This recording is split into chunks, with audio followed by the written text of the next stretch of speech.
இன்று பொதுக்காலம் 6ஆம் வாரம் பிப்ரவரி மாதம் 21ஆம் தேதி வெள்ளிக்கிழமை. இன்று தேவன் நமக்கு தரும் ஜீவ நீரூற்றான இறைவார்த்தைகள் திருப்பாடல் 33. இறைவார்த்தைகள் 10-15 முடிய நாம் அனைவரும் பாட வேண்டிய பதிலுரை பாடல். ஆண்டவர் தமது உரிமை சொத்தாக தெரிந்தெடுத்த மக்கள் பேறு பெற்றோர்.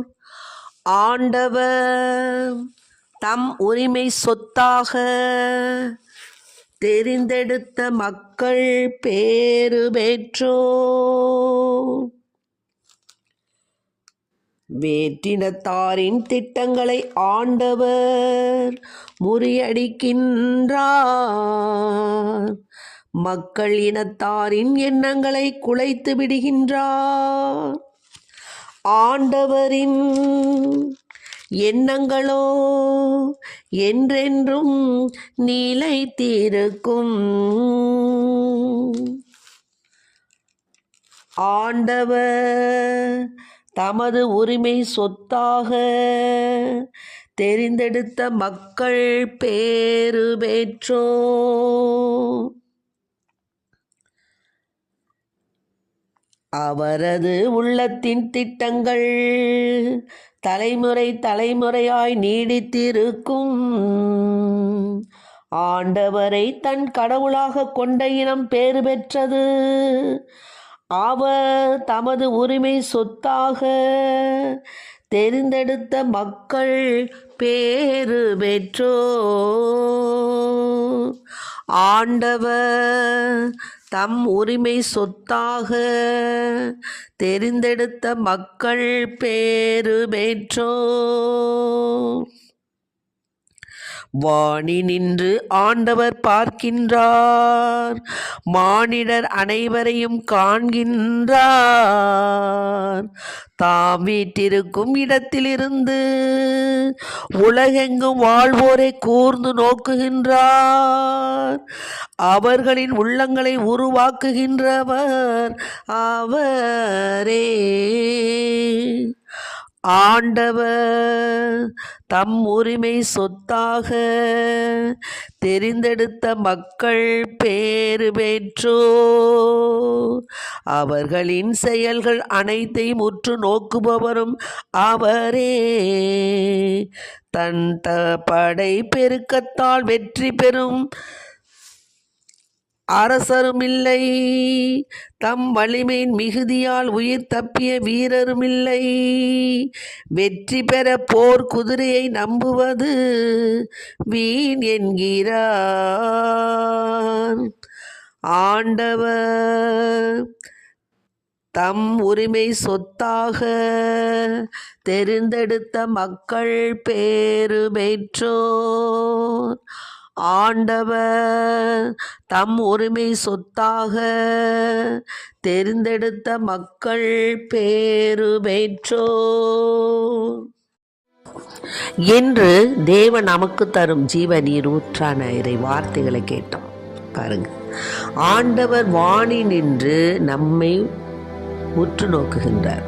நாம் என்ன செய்கிறோம், நாம் என்ன பண்ணிகிட்டு இருக்கிறோம், நம்முடைய உள்ளங்கள் என்ன, நம்முடைய உள்ளத்தில் உள்ள எண்ணங்கள் என்ன, எல்லாம் அவர் அப்படியே புட்டு புட்டு புட்டு புட்டு வச்சிருவார். அவருக்கு எல்லாம் தெரியும். நாம் நினச்சிக்கிட்டு இருக்கிறோம் ஏதோ நம்ம இந்த உலகத்தில் வாழ்கிறோம், நம்ம செய்கிறது யாருக்கும் தெரியாது, நம்ம எல்லாம் செஞ்சுட்டு நம்ம நீதிமானை போல இருக்கலாம் அப்படின்னு நினைக்கக்கூடாது. நாம் செய்கின்ற ஒவ்வொரு காரியங்களும், ஒரு சிறு காரியங்கள் கூட ஆண்டவருக்கு தெரியாமல் இல்லை என்று அந்த சிங்கார தோப்பில் ஆதாமும் ஏவாளும் ஆண்டவருடைய கட்டளை மீறினாங்களோ அப்போவே அவங்க என்ன செய்கிறாங்கங்கிறதெல்லாம் ஆண்டவருக்கு தெரியும். தெரிஞ்சுதான் ஆதாம் எங்கே இருக்கிறான்னு கேட்டார். ஆக ஆபேலுடைய அந்த குருதி ரத்தம் ஆண்டவருடைய சன்னதியில் காயின் அவனை கொன்றதுனால ஆபேலுடைய ரத்தம் அங்கே போய் விண்ணகத்தில் முறையிட்டது.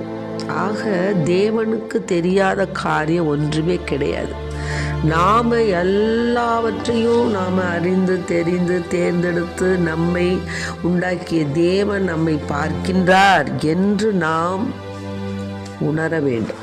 அன்று பாபேல் கோபுரம் என்ன செஞ்சாங்க? ஆண்டவர் உலகெங்கும் மக்கள் போய் சிதறி இருக்கணும், அவர்கள் பலவாறாக பிரிந்து உலகத்தில் அவர்கள் வாழணும்னு ஆண்டவருடைய திட்டம். ஆனால் இவங்க என்ன செஞ்சாங்க?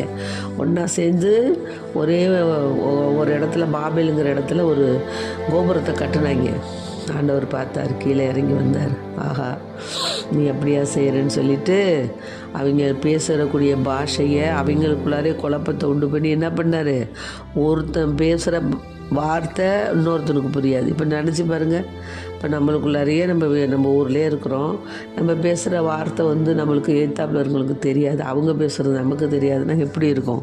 நினச்சி பாருங்கள். அந்த மாதிரி தான் குழப்பத்தில் உண்டு பண்ணி இந்த பாபேல் கோபுரத்தை கட்டாமல் உலகெங்கும் போய் நீங்கள் சிதறி ஆண்டவருடைய சித்தம் நோக்கம் அதுதான் நடக்கும். நீ என்னதான் நீ உடம்பு முழுசும் விளக்கணையை நீ தடவிக்கிட்டு கீழே உருண்டு வந்தாலும் ஒட்டுற மட்டும் தான் ஒட்டுமாங்க. அது மாதிரி இது உலக பாஷைக்கு உலக நிலவரத்துக்கு சொல்கிறது. ஆனால் இறைவன் உன்னை என்ன செய்ய வேண்டும், உன்னை எப்படி பயன்படுத்த வேண்டும், உனக்கு என்ன கொடுக்க வேண்டும், உன்னால் எப்படி அவர் தனக்கு எப்படி உன்னை பயன்படுத்தி கொள்ள வேண்டும்னு அவருக்கு தெரியும். நீ போட்டு புலம்பி தவிச்சு போய் அதை அப்படி செய்யலாம், வானத்தையே வில்லா வளைச்சி நம்ம அதை செய்யலாம் இதை செய்யலான்னு கோட்டை கட்டலாம். ஆனால் அந்த கோட்டையை தேவன் கட்டினால் ஒழிய நீ கட்ட முடியாது. அதனால் இன்று தேவன் நமக்கு தரும் ஜீவ நீர் ஊற்றான இறை வார்த்தை என்ன தெரியுங்களா? நீ என்னதான் பலவிதமான சிந்தனைகள் செய்து நீ பலவிதமாக நீ உன்னையே நீ வருத்தி கொண்டு அவருடைய அந்த திட்டத்திற்கு மீறி நாம் அதை செய்யலாம் இதை செய்யலாம்னு நினச்சிருந்தாலும் ஆண்டவரின், அதாவது என்ன சொல்கிறாரு, மக்கள் இனத்தாரின் எண்ணங்களை குலைத்து விடுகின்றார். ஆண்டவரின் எண்ணங்களோ என்றென்றும் நிலைத்திருக்கும். அவரது உள்ளத்தின் திட்டங்கள் தலைமுறையாய் நீடித்திருக்கும். ஆகவே ஆண்டவர் தம் உரிமை சொத்தாக தேர்ந்தெடுத்த மக்களாகிய நாம் பேறு பெற்றவர்களாக வாழ்கின்றோமா அல்லது அவருடைய திட்டத்திற்கு எதிராக நாம் நடக்கின்றோமா? நம்முடைய வாழ்க்கையை சீர்தூக்கி பார்த்து இறைவனுக்கு ஏற்புடைய வாழ்க்கையை வாழ இறைவனை மன்றாடுவோம். ஆமென். Praise the Lord. மரியே வாழ்க. ஆகவே நாம் இறை திட்டத்திற்கு இறை சித்தத்திற்கு பணிந்து வாழ்வோம். தந்தை மகன் தூயாவின் பெயராலே ஆமென்.